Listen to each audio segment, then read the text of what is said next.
कि जब देवराज इंद्र ने ब्रज के ऊपर पानी बरसाया, तब भगवान श्री कृष्ण ने अपने सुदर्शन चक्र के तेज से इंद्र के द्वारा बरसाए हुए उस पूरे जल को सुखा दिया। और कहीं कहीं वर्णन ये भी मिलता है कि इंद्र के द्वारा बरसाए हुए उस पानी को अगस्त जी महाराज पी गए थे। अब अगस्त जी महाराज कैसे पी गए, ध्यान दीजिए।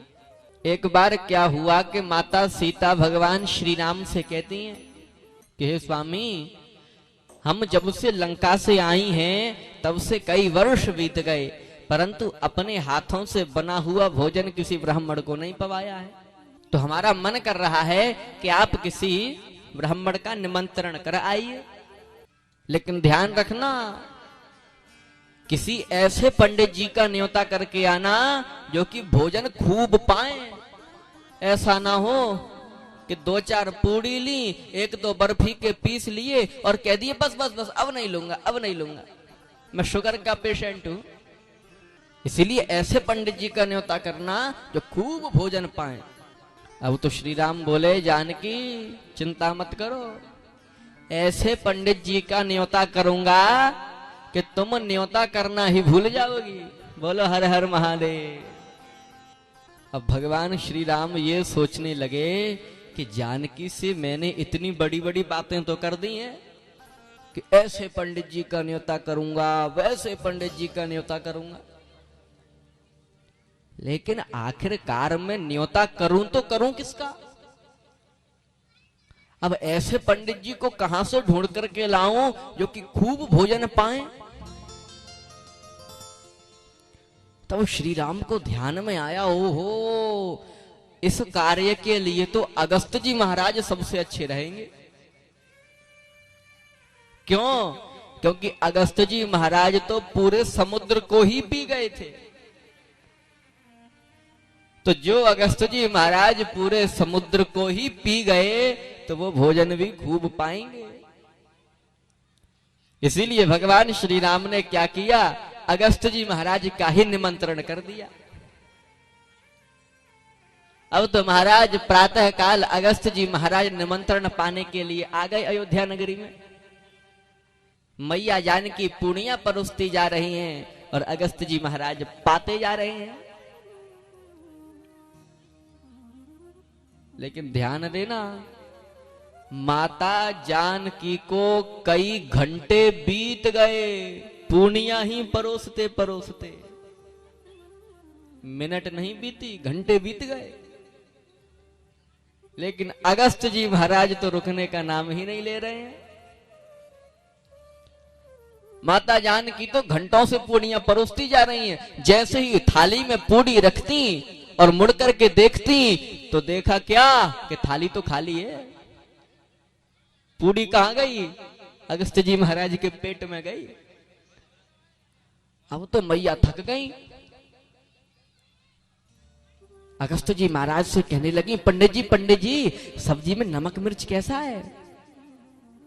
पंडित जी बताओ, सब्जी में कोई कमी तो नहीं है, नमक मिर्च कैसे है? अगस्त जी महाराज बोले, मैया भोजन तो बड़ा स्वादिष्ट बना है, कोई कमी नहीं है, बस आप तो पूड़ी लेकर आओ, पूड़ी। अब तो महाराज माता जानकी ने इशारा कर दिया श्री राम की ओर। क्या इशारा कर दिया? हे प्रभु, ये क्या आफत खड़ी कर दी? श्री राम बोले, जानकी तुमने ये तो कहा था खूब भोजन पाए ऐसे पंडित जी को बुलाना, तो लो मैं तो ले आया, कर लो अपने मन की इच्छा पूरी। अब जानकी मैया ने सोचा, अच्छा ऐसी बात है, तो अब तो मुझे अपनी बुद्धि का प्रयोग करना पड़ेगा। और ध्यान देना, मैया जानकी भी तो जनक जैसे बुद्धिमान राजा की बेटी हैं, तो जैसा पिता होगा तो पिता के लक्षण संतान में तो आएंगे ही। इसीलिए मैया जानकी ने अब बुद्धि का प्रयोग किया। अगस्त जी महाराज से जाकर के जानकी मैया बोली, पंडित जी एक बात बताऊं, एक बात आपसे पूछूं। पंडित जी बोले मैया पूछ लो। मैया जानकी बोली पंडित जी एक बात बताइए, आप भोजन के बीच में पानी नहीं पीते हो? अब मैया ने ये क्यों पूछा? क्यों पूछा? सीता माता तो ये समझ रही हैं कि मैं इनसे पानी पीने की कह दूंगी तो इन्होंने भोजन इतना पाया है तो कम से कम 2-4 बाल्टी पानी तो पी ही जाएंगे, और पानी पीने से पेट जल्दी भर जाएगा। इसीलिए मैया कह रही हैं पंडित जी आप पानी नहीं पीते हो भोजन के बीच में? अगस्त्य जी महाराज बोले मैया हम पानी तो पीते हैं लेकिन हम भोजन के बीच में पीते हैं। जानकी मैया बोली भोजन के बीच में मतलब? अगस्त्य जी महाराज बोले मैया जब हमारा पेट आधा भर जाता है तब पानी पीते हैं। अब तो महाराज मैया तो आश्चर्य में पड़ गई, एकदम से घबरा के बोली अच्छा अभी आधा पेट भी नहीं भरा? मैं तो इतने घंटों से पूड़ियां परोस रही हूं पर आधा पेट भी नहीं भरा। अगस्त्य जी महाराज बोले मैया आप आधा पेट भरने की बात कह रही हो, अभी तो ऊंट के मुंह में जीरा है। बोलो हर हर महादेव। तब तो जानकी मैया ने इशारा कर दिया श्री राम की ओर कि हे प्रभु मेरे बस की बात नहीं है, अब तो आप ही देख लो। तब भगवान श्री राम अगस्त्य जी महाराज के पास जाकर के कहते हैं पंडित जी अब आप तृप्त हो जाइए, नहीं तो जानकी की ओर से आपका न्योता आना ही बंद हो जाएगा। बोलो हर हर महादेव। अब तो महाराज अगस्त्य जी महाराज ने कहा कि देखिए प्रभु मैया जानकी ने भोजन बना करके पवाया, आनंद तो बहुत आया, स्वादिष्ट भोजन था, पर अब कम से कम पानी तो पिला दो।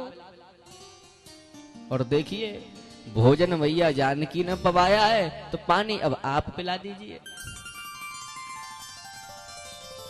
श्री राम बोले हे अगस्त्य जी महाराज मैं आपकी बातों में आने वाला नहीं हूं, क्योंकि जो पूरे समुद्र को ही पी गए थे उनकी पूर्ति मैं कैसे करूंगा पानी की। लेकिन मैं आपको वचन देता हूं कि द्वापुर में जब मैं कृष्ण बनूंगा तो द्वापुर में इंद्र के द्वारा बरसाए हुए उस पूरे पानी को मैं आपको पिलाऊंगा। तो जब द्वापुर में देवराज इंद्र ब्रज के ऊपर मूसलाधार पानी बरसा रहे हैं तो भगवान श्री कृष्ण उस पूरे पानी को एक ही जगह पर धार बना करके गिरा रहे हैं और अगस्त्य जी महाराज उस जल को पी रहे हैं। बोलिए अगस्त्य जी महाराज की जय हो। इस प्रकार भगवान श्री कृष्ण इंद्र के अहंकार को नष्ट करते हैं। ध्यान देना इंद्र तो ब्रजवासियों को पानी में नहीं डुबा पाया, लेकिन भगवान ने इंद्र के अहंकार को पानी में अवश्य डुबा दिया।